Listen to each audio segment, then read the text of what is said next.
આજ રોજ આરટીઓ નડિયાદ અને ગુજરાત પોલીસના સંયુક્ત ઉપક્રમે નેશનલ રોડ સેફ્ટી મંથની ઉજવણીના ભાગરૂપે આજે એક ફૂલ આપીને એક પ્રોગ્રામનું આયોજન કરવામાં આવે છે, જેમાં હેલ્મેટ પહેરીને તેમજ હેલ્મેટ ન પહેરીને જતા હોય તેવા ટુ વ્હીલર વાહન ચાલકોને હેલ્મેટ પહેરવા માટે ખાસ અનુરોધ કરવામાં આવે છે।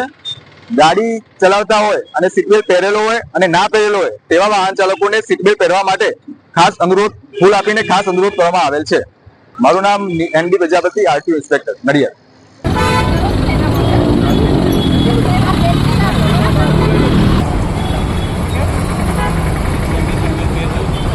મારું નામ નિલેશ કુમાર ચંદુલાલ સોલંકી છું। હું ગવર્મેન્ટ એમ્પ્લોય છું, સરકારી ટીચર છું। હેલ્મેટ પહેરવાનો હું નિયમ પહેલેથી જ પાડું જ છું।